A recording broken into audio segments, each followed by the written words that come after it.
Como eu disse, a gente está encerrando hoje a série Famílias Imperfeitas, Graça Perfeita, baseada no livro do querido pastor Lisânias Moura. E a gente tem falado desde a família de Abraão, da família de Isaac, da família de Jacó, José, e hoje vamos terminar com a família de Judá, um dos filhos de Jacó. E é muito interessante porque a gente pensa, que quando a gente vem na igreja, a gente precisa esconder as nossas mazelas, os nossos erros diante do Senhor. E o texto bíblico, ele revela, sim, tudo e mais um pouco das vergonhas, das podridões, das brigas, dos bastidores, aquilo que a gente não quer contar para ninguém, que a gente só vê em reality show aí, em novela mexicana. O texto bíblico está recheado aqui em Gênesis dessas famílias. A gente fala, poxa, o Deus de Abraão, o Deus de Jacó, esses homens foram santos. E a gente vê que não, que Deus escolheu que o reino dele avançasse através das famílias, mas que desde Gênesis, desde o começo do mundo, a vida familiar é um enorme desafio. Isso é um alívio para nós, porque você pensa, ufa, não é só a minha, graças a Deus não é só a minha, que passa por apertos e problemas, mas também é um incentivo, uma esperança para vermos que, como na família de Abraão, como na família de Isaac, como na família de Jacó, mesmo com todas as mazelas, mesmo com todas as lutas, mesmo com todos os pecados, a graça de Deus prevaleceu. O reino de Deus avançou, a vontade de Deus foi feita. E a nossa oração é para que a nossa família, mesmo com todas as lutas, que acima de tudo a graça de Deus prevaleça. Que o reino de Deus avance através de nós e através dos nossos. E não há pecado familiar, não há mazela familiar que Deus não possa transformar em bênção. Às vezes a gente pensa, mas minha família Deus não vai dar jeito. Na família do outro pode ser que dizer, mas a minha tem muito problema. A minha tem muito pilantra. A minha tem muita roubalheira. Nossa, a minha tem, um pior caráter do que o outro. Não há maldição familiar, não há problema familiar, não há mazela familiar que Deus não possa transformar em bênção. E aí, se a gente fizer um resumo de tudo que a gente falou até daqui, que causa dor e destruição de uma família, eu quero enumerar tudo que a gente já falou nas histórias dessas pessoas que nós já falamos. Favoritismo, escolher um em detrimento do outro. O marido que ama mais uma mulher do que a outra. Claro que aqui a gente espera que ninguém tenha duas mulheres, mas lá no caso tinha, e não dava certo, não deu certo.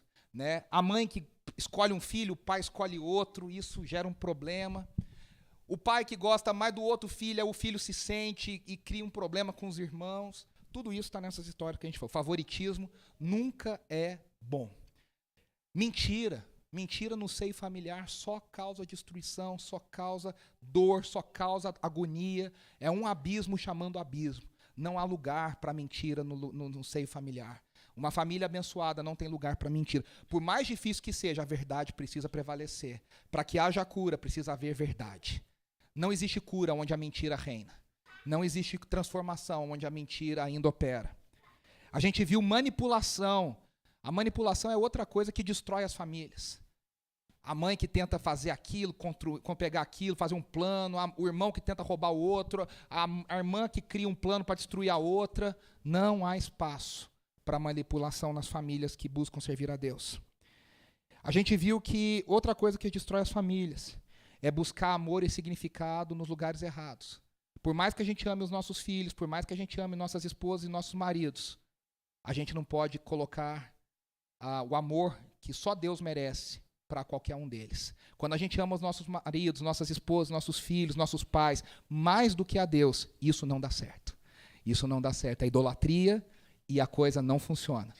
As coisas só funcionam quando Deus está no lugar dele, sentado no trono, no centro das nossas vidas. E o amor que nós temos pelos nossos familiares deriva do amor que a gente tem pelo Senhor. Aí as coisas estão no seu lugar. E por último, que a gente viu que eu listaria aqui, a independência de Deus. Toda vez na história de Jacó, toda vez na história de Isaac, toda vez na história de Abraão, que eles decidiram agir por conta própria, deu errado. A gente viu, Jacó foi se meter num buraco pior que o outro. E a Bíblia fala que ele não orou em nenhum momento. Ele foi tomando as ideias, na hora que ele orou, a coisa se acertou. Independência de Deus só leva a gente para o buraco.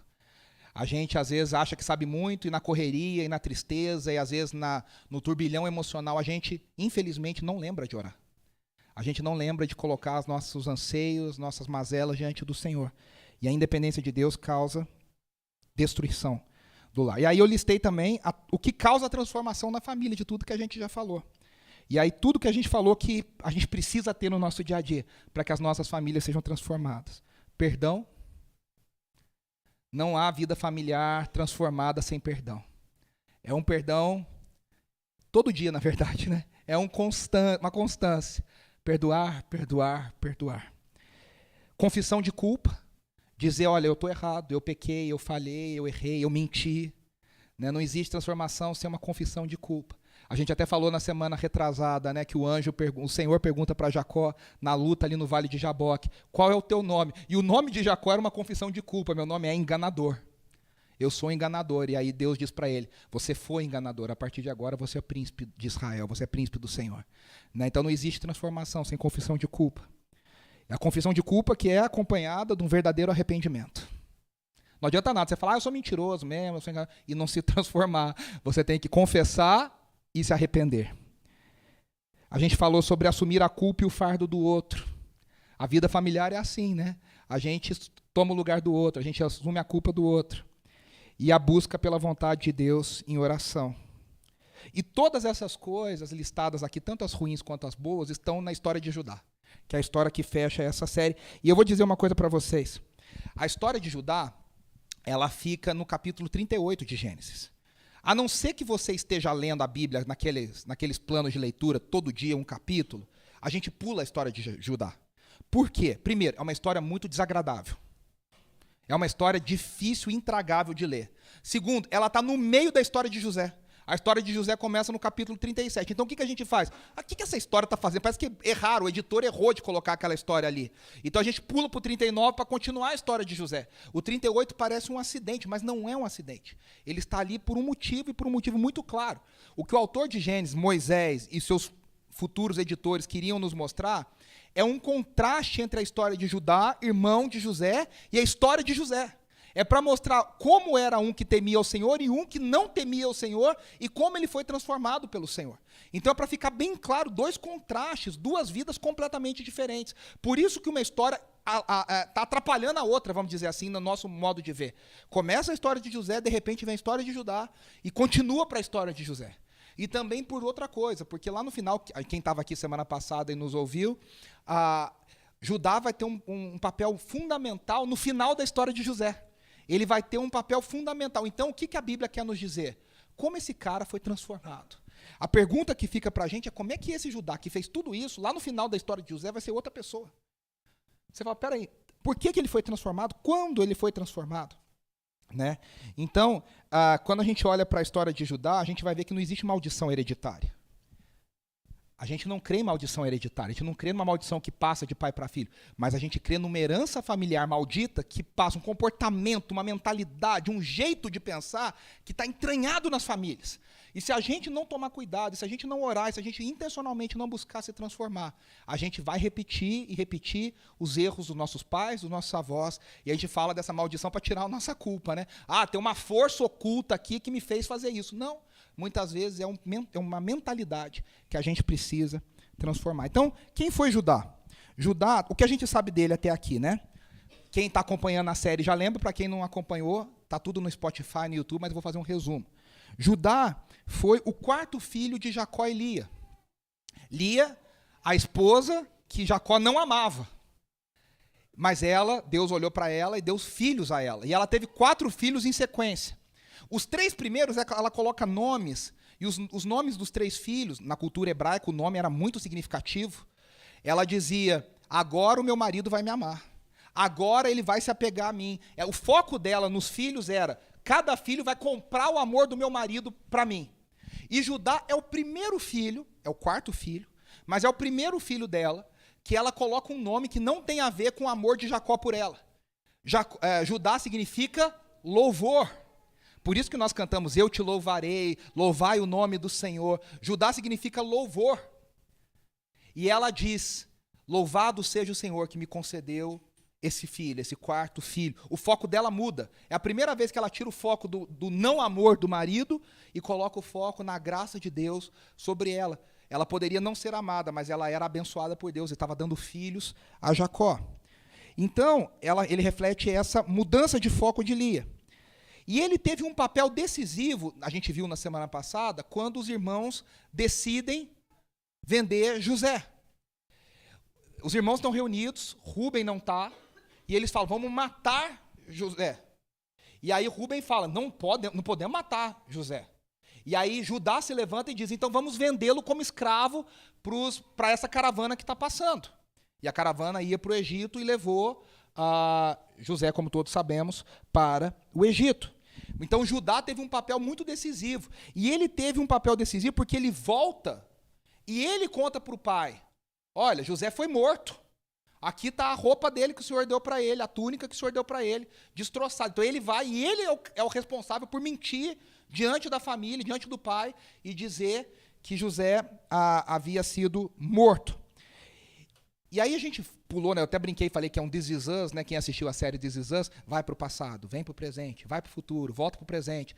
Indo para o futuro, a gente falou aqui sobre o final da vida de Jacó, e no último momento de Jacó, a última coisa que ele faz é abençoar os 12 filhos. Ele chama os filhos e ele declara uma bênção. Bênção não significa que são coisas boas. Significa que são coisas que irão acontecer com seus filhos. Ele profetiza sobre os filhos o que aguarda o destino de cada filho. E quando ele abençoa Judá, a gente vê uma coisa muito interessante. Pelo que Rúben fez, a gente falou aqui, ele se deitou com a concubina de Jacó. Ele perde a primogenitura. Simeão e Levi, que são o segundo e o terceiro, também fazem coisas reprováveis. Os 3 primeiros perdem a bênção da primogenitura. O quarto, então, Judá, recebe a bênção do primogênito. Significa o seguinte, a bênção de Judá é em dobro, a bênção de Judá é a bênção do primogênito. E aí a gente olhou para a história e disse, essa bênção se cumpre, porque de Judá nasce Davi, o grande rei da história de Israel, e em Judá e em Davi a promessa do Messias. Jesus vem da família de Judá. Então a gente viu que a bênção de Judá se cumpre através de tudo isso que aconteceu. Agora, a grande pergunta é, o que acontece que Judá é desculpa a palavra, um crápula, um cara sem caráter, um mentiroso, egoísta, que de repente no final da vida é abençoado com a bênção do primogênito, é o cara que Jacó louva e diz, você é o meu filho abençoado. O que houve entre essas duas coisas? E é sobre isso que a história de Judá diz. São 22 anos, né, que a gente vai falar. Não vou falar 22 anos, tá? Fique tranquilo. São 22 anos, você vai sair daqui mais cedo. Mas foi um tempo que Judá se afastou da família, ele se casou, ele teve filho, ele enterrou a esposa, ele enterrou 2 filhos dele, ele ainda se envolve com a sua nora, ele tem filhos com a sua nora, a gente vai ver toda a história. Tudo isso acontece nesse período de 20 e poucos anos, entre a venda de José e o reencontro dos irmãos com José no Egito. Né? Então, tudo isso que a gente vai falar aqui hoje aconteceu nesse período. Eu queria que você guardasse uma coisa no seu coração e na sua mente enquanto a gente vai ler essa história. O pecado, não sei qual é, na minha vida, na sua vida, ele não pode, e ele não vai ter, pela graça de Deus, a palavra final nas nossas histórias. O pecado, seja qual for, ele é um momento para que a gente ainda experimente mais a graça de Deus sobre a nossa vida e a vida da nossa família. Nós vamos ler Gênesis 38, do 1 ao 30, você pode ler aqui comigo, você pode ler na sua Bíblia, eu vou ler na Nova Versão Internacional, a NVI, que diz assim, por essa época, Judá deixou seus irmãos e passou a viver na casa de um homem de Adulão chamado Ira. Ali Judá encontrou a filha de um cananeu chamado Suá e casou-se com ela. Perceba que não tem nome a mulher. Suá é o homem, o cananeu. A mulher não tem nome. Ele a possuiu, ela engravidou e deu à luz um filho, ao qual ele deu o nome de Er. Tornou a engravidar, teve um filho e deu-lhe o nome de Onã. Quando estava em Quezibe, ela teve ainda outro filho e o chamou Selá. Judá escolheu uma mulher chamada Tamar para Er, seu filho mais velho. Mas o Senhor reprovou a conduta perversa de Er, filho mais velho de Judá, e por isso o matou. Então Judá disse a Onã, case-se com a mulher do seu irmão, cumpra as suas obrigações de cunhado para com ela, e dê uma descendência a seu irmão. Mas Onã sabia que a descendência não seria sua. Assim, toda vez que possuía a mulher do seu irmão, derramava o sêmen no chão, para evitar que seu irmão tivesse descendência. O Senhor reprovou o que ele fazia, por isso o matou também.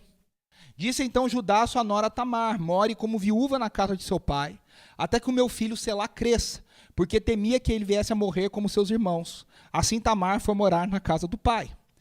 Tempos depois morreu a mulher de Judá, a filha de Suá. Passado o luto, Judá foi ver os tosqueadores do seu rebanho em Tímna com seu amigo Ira, o adulamita. Quando foi dito a Tamar, seu sogro está a caminho de Tímna para tosquear suas ovelhas, ela trocou suas roupas de viúva, cobriu-se com um véu para se disfarçar e foi sentar-se à entrada de Enaim, que fica a caminho de Tímna. Ela fez isso porque viu que, embora Selá já fosse crescido, ela não lhe tinha sido dada em casamento. Quando a viu, Judá pensou que fosse uma prostituta, porque ela havia encoberto o rosto. Não sabendo que era sua nora, dirigiu-se a ela à beira da estrada e disse: venha cá, quero me deitar com você. Ela lhe perguntou: o que você me dará para deitar-se comigo? Disse ele: eu lhe mandarei um cabritinho do meu rebanho. E ela perguntou: você me deixará alguma coisa como garantia até que o mande? Disse Judá: que garantia devo dar-lhe? Ela respondeu: o seu selo com o cordão e o cajado que você tem na mão. Ele os entregou e a possuiu, e Tamar engravidou dele. Ela se foi, tirou o véu e tornou a vestir as roupas de viúva. Judá mandou o cabritinho por meio de sua amiga Adulamita, a fim de reaver da mulher a sua garantia, mas ele não a encontrou. E perguntou aos homens do lugar: onde está a prostituta cultual que costuma ficar à beira do caminho de Enaim? E eles responderam: aqui não há nenhuma prostituta cultual. Assim ele voltou a Judá e disse: não a encontrei. Além disso, os homens do lugar disseram que lá não há nenhuma prostituta cultual. Disse Judá: fique ela com que lhe dei. Não quero que nos tornemos objeto de zombaria. Afinal de contas, mandei a ela este cabritinho, mas você não a encontrou. Cerca de 3 meses mais tarde, disseram a Judá: sua nora Tamar prostituiu-se, e na sua prostituição ficou grávida. Disse Judá: tragam-na para fora e queimem-na viva. Quando ela estava sendo levada para fora, mandou o seguinte recado ao sogro: estou grávida do homem que é dono dessas coisas. E acrescentou: veja se o Senhor reconhece a quem pertence esse selo, este cordão e esse cajado. Judá os reconheceu e disse: ela é mais justa do que eu, pois eu devia tê-la entregue a meu filho Selá. E não voltou a ter relações com ela. Quando lhe chegou a época de dar à luz, havia gêmeos em seu ventre. Enquanto ela dava à luz, um deles pôs a mão para fora. Então a parteira pegou um fio vermelho e amarrou o pulso do menino, dizendo: este saiu primeiro. Mas quando ele recolheu a mão, seu irmão saiu, e ela disse: então você conseguiu uma brecha para sair, e deu-lhe o nome de Pérez. Depois saiu seu irmão, que estava com fio vermelho no pulso, e foi-lhe dado o nome de Zerá. Veja que história pesada. Barra pesada. Quando a gente acha que não dá para piorar, né, a coisa piora. Mas ela tem... Primeiro que esse texto é muito pouco pregado justamente por isso, né? A gente vê que Judá é um homem controlado por seus impulsos. A primeira coisa que o texto nos diz é que Judá saiu da casa de seu pai. A maior parte dos comentaristas biblistas entendem que Judá sentiu uma culpa muito grande pelo que eles fizeram com José. Então ele pensou: a minha família é uma família terrível, eu vou ter que viver com meu pai em luto, porque Jacó amargou um luto terrível por causa de José. Ele ficou depressivo quase que o resto da vida por causa de José. E aí ele pensou assim: melhor do que ficar aqui lidando com isso, é eu sair e cumprir a minha vida e fazer as minhas coisas. No mundo de hoje, é muito normal a gente pensar assim: vou para outra cidade, vou para outro estado, vou morar em outro país, vou fazer a minha vida, e não tem problema nenhum, a gente lida com isso normalmente. Quantos de nós e quantas pessoas... São Paulo é uma cidade feita de pessoas que vieram fazer a vida, que saíram das suas casas, saíram dos seus estados, saíram dos seus países e vieram construir a vida em São Paulo. Mas no mundo antigo isso era uma afronta. Porque o seio familiar era tudo que a pessoa tinha. A pessoa vivia no seio. Ela vivia na família, ela tocava a profissão da família, tudo era em torno da família, a família que dava sentido à vida. Não existia o indivíduo, existia o indivíduo inserido dentro do contexto da família. Então, quando Judá decide sair, isso é uma atitude muito rebelde, muito radical no mundo antigo. E na família de Abraão é pior. Porque a promessa de Abraão é que Deus faria dele uma grande nação e que eles, naquele momento, não deveriam se misturar com os outros povos. Então, Judá ele toma uma atitude muito radical, que Jacó, seu pai, quando foge, ele foge para a família da mãe. Ele foge para a casa da parentela dele. Judá não, Judá foge para um povo estranho. Ele vai morar no meio de gente estranha, gente que não conhece a Deus e gente que não teme a Deus. Esse afastamento, esse isolamento, o aproximou de gente que não conhecia a Deus.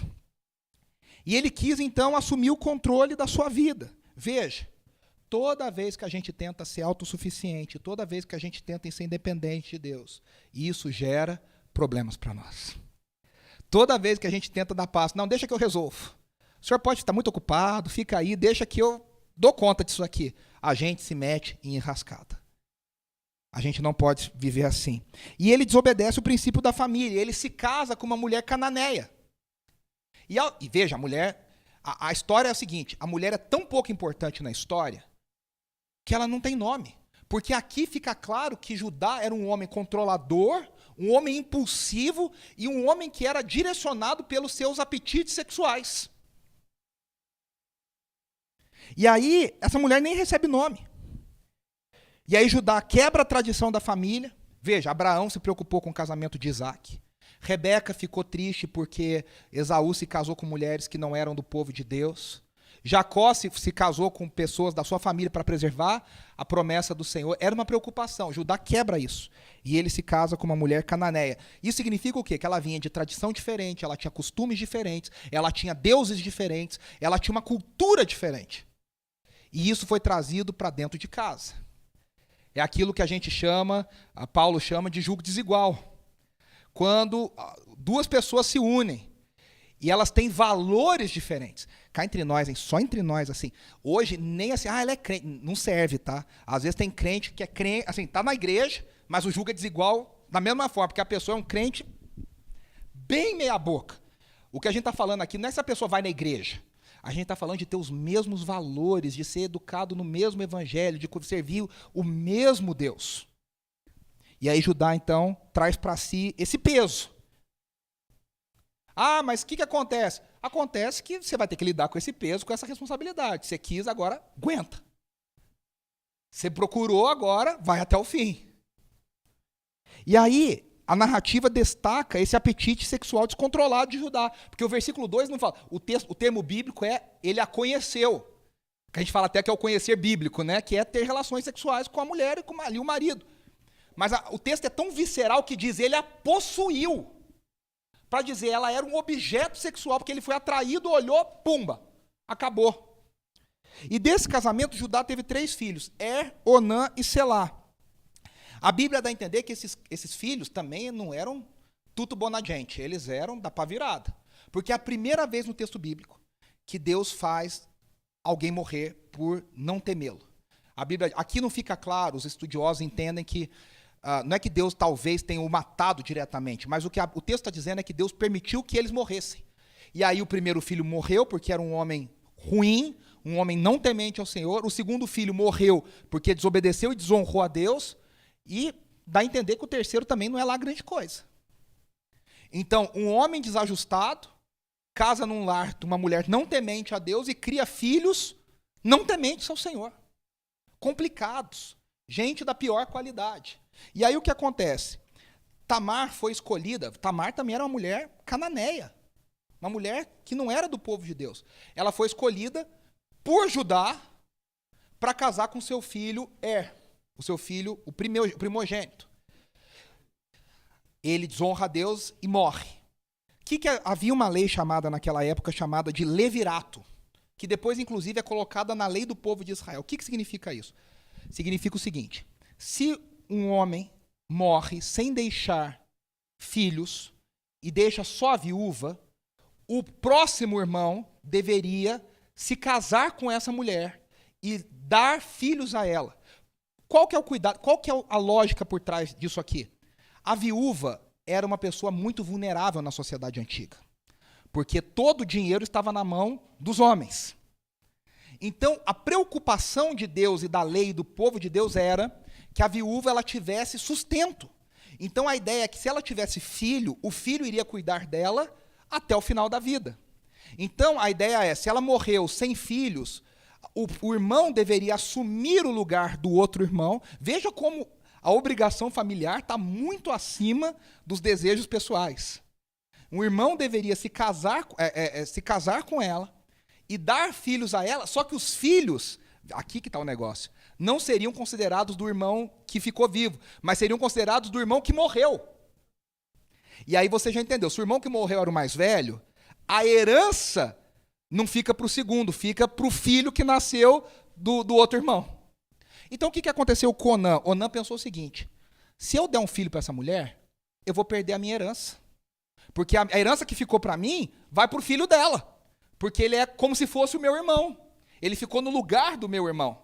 Então o que ele pensa? Eu vou fingir que eu estou cumprindo minha obrigação para o meu pai não brigar comigo, mas na hora do vamos ver, eu engano e não termino a relação e ela não vai engravidar. O que a gente chama hoje de coito interrompido.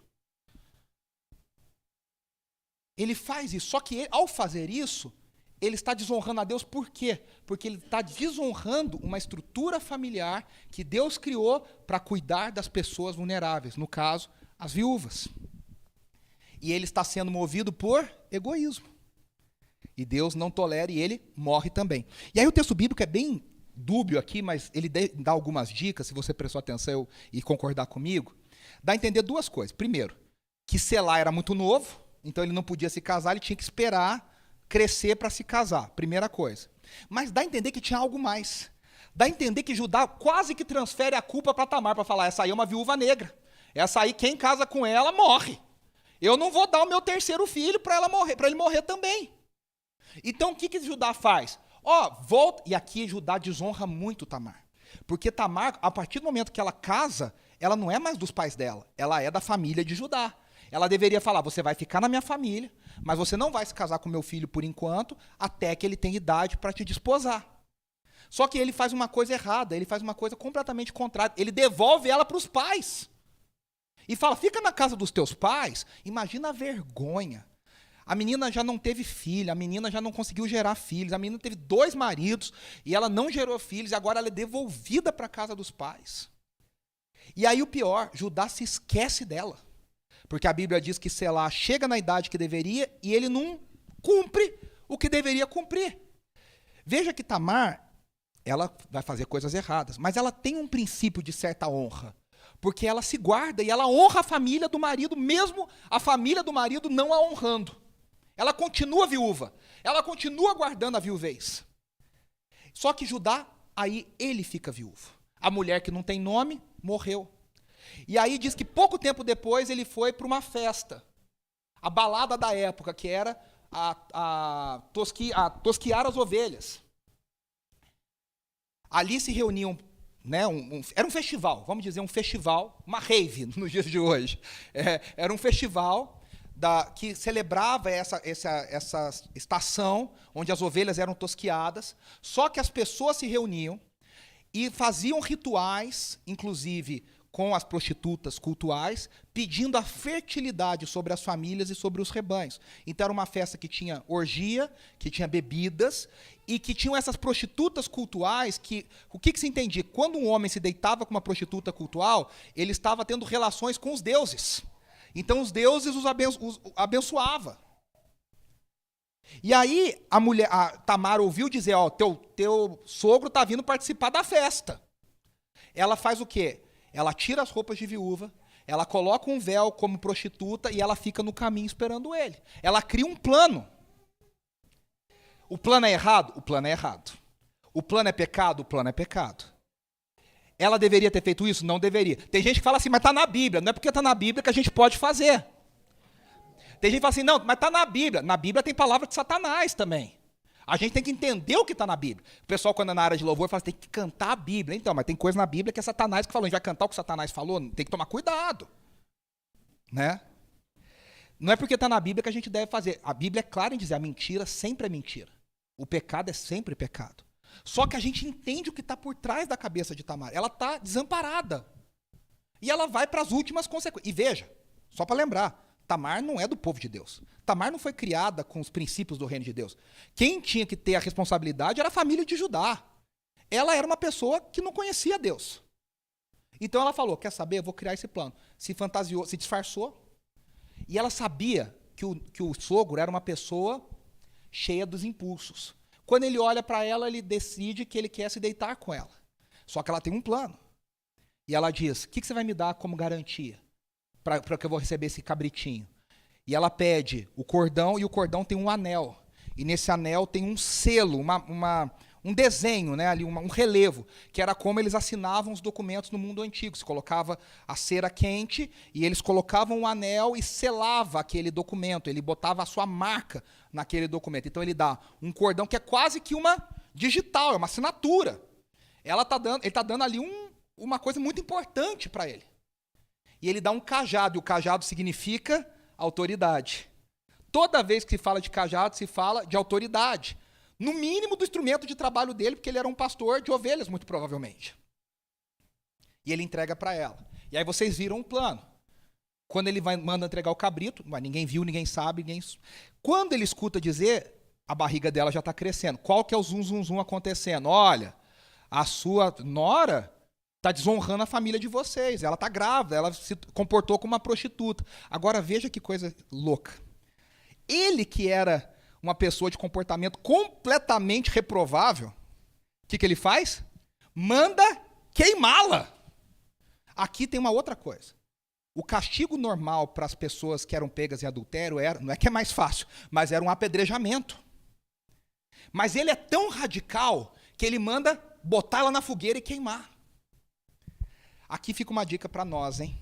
Toda pessoa que é muito legalista, que é muito justiceira, na verdade, pode estar tentando esconder algo dentro do seu próprio coração, da sua própria história.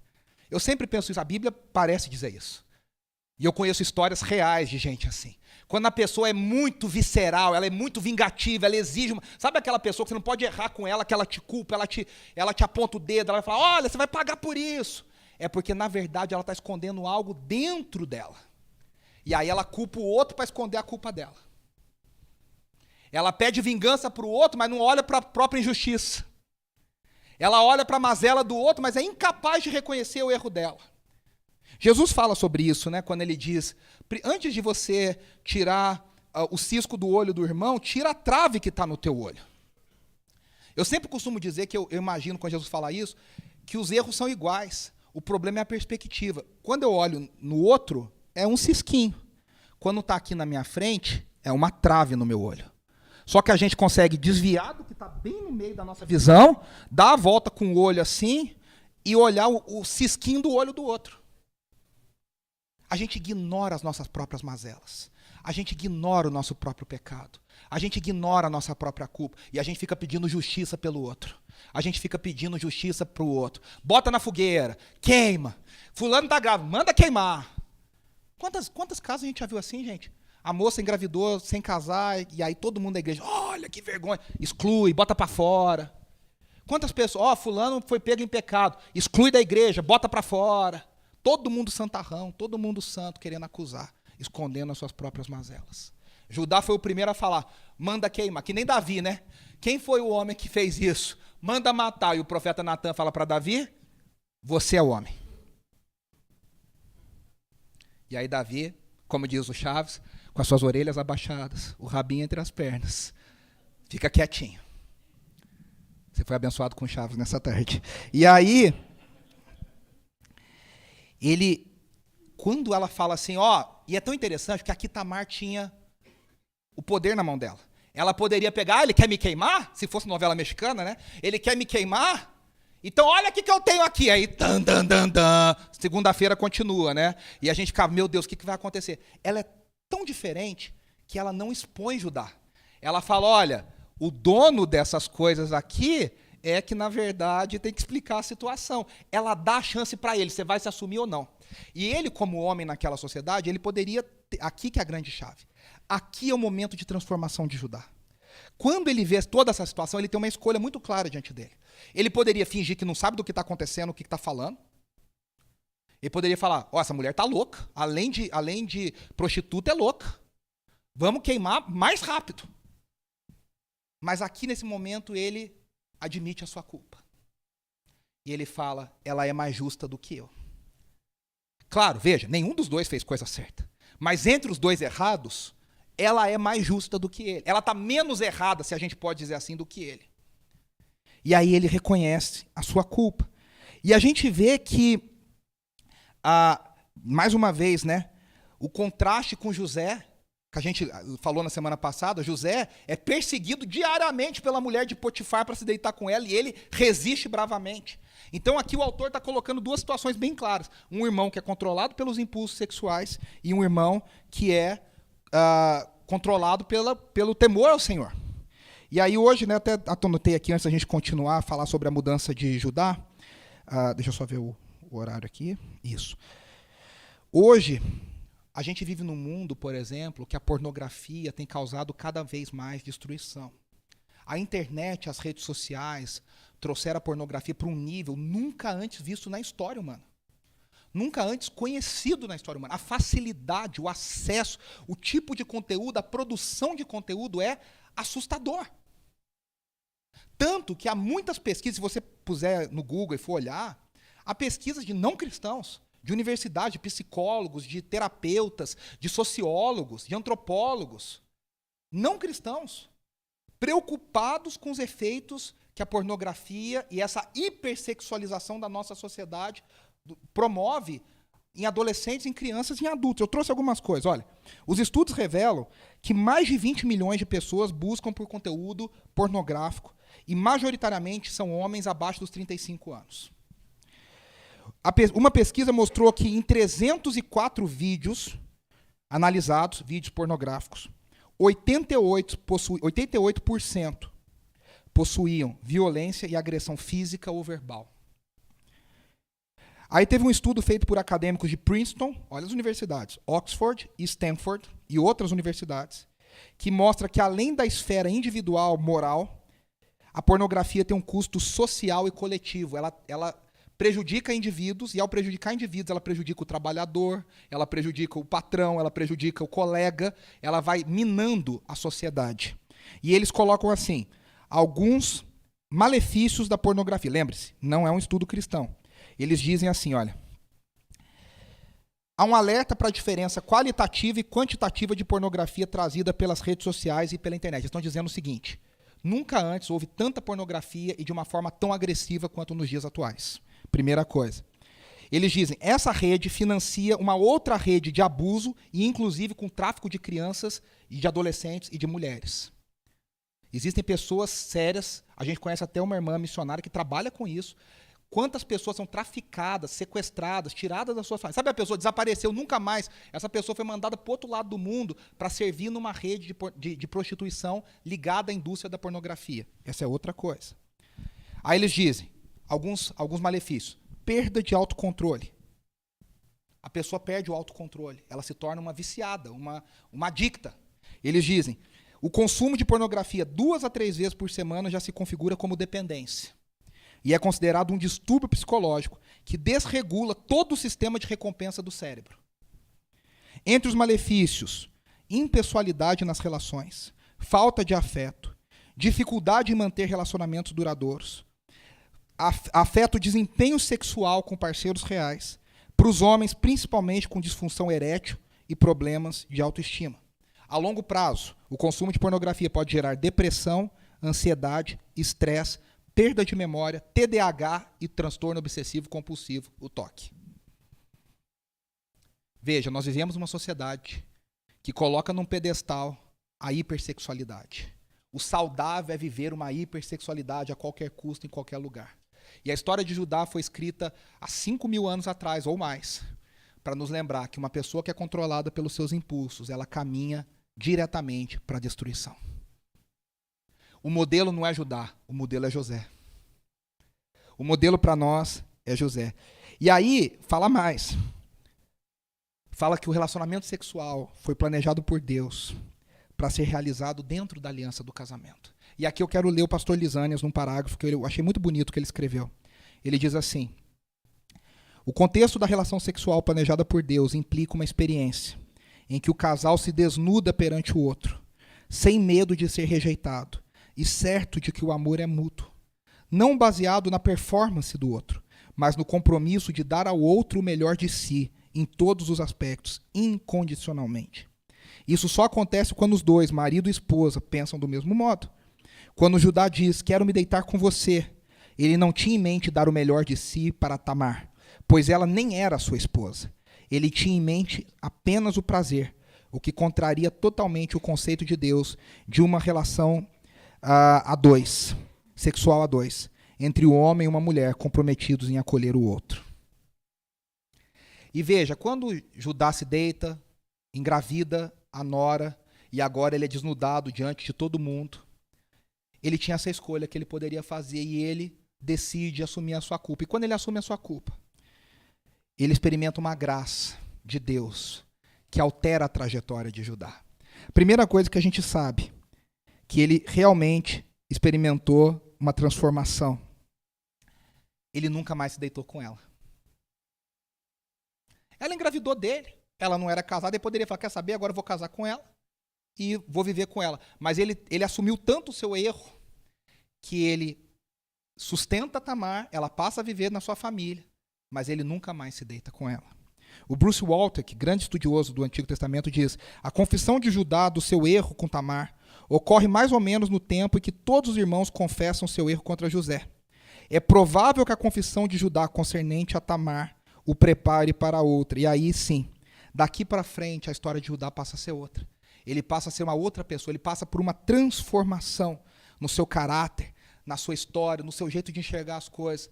E aí nós encontramos Judá depois, alguns tempo depois, quando José se revela para os irmãos, antes de se revelar na verdade, né? E ele diz, o irmão mais novo, Benjamim, vai ter que ficar. E vocês vão ter que voltar para o seu pai. E Judá disse, Senhor, eu prometi para o meu pai que o meu irmão mais novo não ficaria. Ele é o irmão mais novo, é o que o meu pai mais ama. Me deixa no seu lugar, no lugar dele, como escravo. E deixa que ele volte para casa. Esse homem que foi tão egoísta, tão controlado pelos desejos, quando ele confessa o seu pecado, ele passa a experimentar uma transformação. E aí ele chega ao ponto de dizer, eu me coloco no lugar do meu irmão. O Mateus fez um comentário comigo semana passada, depois do culto, que eu achei muito interessante e tem toda a razão. Judá teve uma atitude de Jesus, descendente dele. Ele se colocou no lugar do outro. Ele se ofereceu para cumprir a culpa do outro. Ele se ofereceu para sofrer a pena pelo outro. E nessa hora é a hora que José não aguenta mais e se revela diante dos irmãos. E diz, eu sou José, aquele que vocês venderam ao Egito. E ali há toda uma transformação e toda uma restauração. Judá se torna um novo homem que não é governado mais por seus instintos. Ele experimenta um verdadeiro arrependimento. E esse é o primeiro passo na sua transformação. Veja uma coisa, eu quero encerrar. Quero chamar os meninos do louvor aqui na frente, nós vamos cantar uma canção para encerrar. Além de Maria, mãe de Jesus, e Batseba, que indiretamente está na genealogia de Jesus porque é mãe de Salomão, a genealogia de Jesus em Mateus cita 3 mulheres. Cita vários homens, mas tem 3 mulheres, além de Maria, que são Tamar, mãe de Pérez, Raabe, que era uma prostituta, que foi usada para salvar o povo de Deus, e por Ruth, uma moabita que decidiu prestar sua fidelidade ao povo de Israel. Olha que coisa linda. Tamar, ela fez errado, não tem desculpa, mas Deus usou o pecado dela para que a linhagem de Jesus não fosse interrompida, para que a linhagem de Judá continuasse. Se não fosse Tamar, Judá não teria filhos. Mas se ela não tivesse pecado, Deus daria outro jeito. É certo que Deus não precisa do pecado para agir. Mas Deus transformou o pecado de Tamar e transformou em bênção. E essa mulher foi incluída na genealogia do próprio Cristo. Olha que privilégio. Meus irmãos, aquilo que eu disse lá no começo, Deus pode transformar o seu pecado e o meu pecado em bênção para o reino de Deus. Deus pode transformar o pecado da sua família em bênção para o reino de Deus, naquilo que Deus está escrevendo na história. Deus pode transformar o nosso pecado em algo que vai ser bênção para muitas pessoas. Quando Tamar deu à luz, ela estava grávida de gêmeos. E os comentaristas todos dizem, esse nascimento dos gêmeos lembra outro nascimento dos gêmeos, Esaú e Jacó. E do mesmo jeito que o Esaú e Jacó, o mais novo virou sobre o mais velho. Pérez era o mais novo. E Pérez se torna aquele por quem Jesus viria. A genealogia de Mateus fala de Abraão, de Isaac, de Jacó, de Judá e de Pérez. O filho da vergonha.